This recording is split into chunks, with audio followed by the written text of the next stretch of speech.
Most agriculture depends on abundant water. But what happens when water is scarce?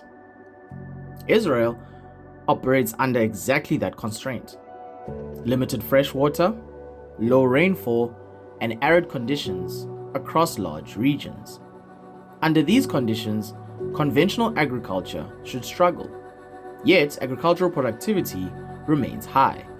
So the question is, how does a water-scarce country sustain agriculture at scale? Israel's approach is based on one principle. Water must be controlled, measured, and reused. This is achieved through three core systems. Precision irrigation. Water is delivered directly to plant roots in controlled quantities.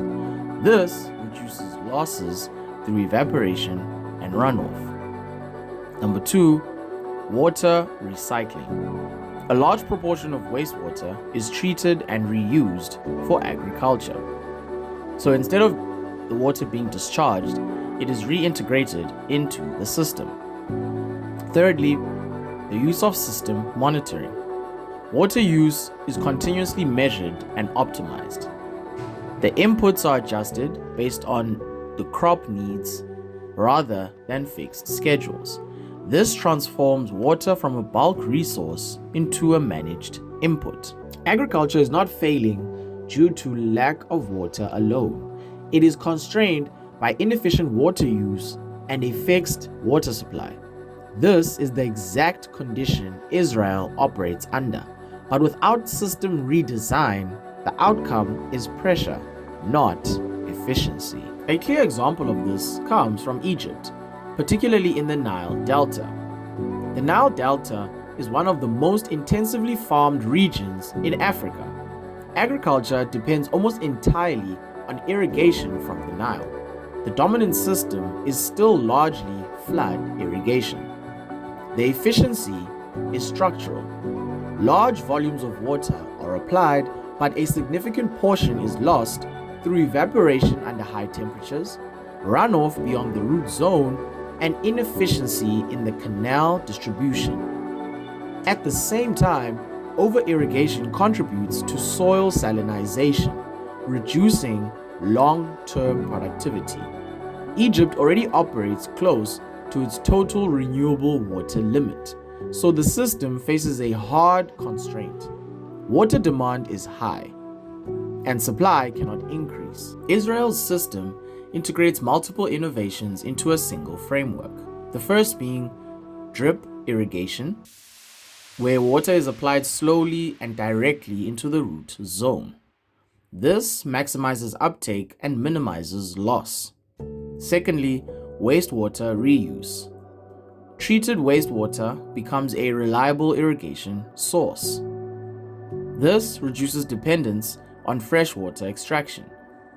And thirdly, desalination integration. In some cases, desalinated water supplements supply, thus stabilizing the system. But the key is not any single technology. It is integration. Water here is captured, treated, distributed, and then reused in a manner that is continuous. An example of this solution being implemented was observed in Israel. Israel has built one of the most water-efficient agricultural systems globally, and the outcomes that they've experienced are various. The first one being water reuse. Over 85% of wastewater in the system is treated and reused, primarily for agriculture. And this is known as the highest rate globally. Second, irrigation efficiency. Drip irrigation systems reduce water use by 30 to 60% compared to traditional methods. Third, water productivity. Israel produces more crop per unit of water than most countries operating under conventional irrigation systems. And finally, the supply diversification. Desalination within the system provides a significant share of national water supply, thereby stabilizing availability. So based on this, Israel does not rely on water abundance alone. It engineers water availability. The water here is reused, targeted, and measured. This converts a limiting resource into a controlled variable. Israel's agricultural model shows what happens when constraints are taken seriously. Water is not assumed to be available. It is engineered into the system. If agriculture continues to rely on extraction, water scarcity becomes a limiting factor.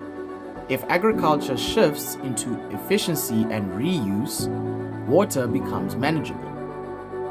So the future of agriculture will not depend on whether water is abundant. It'll depend on where water is managed effectively.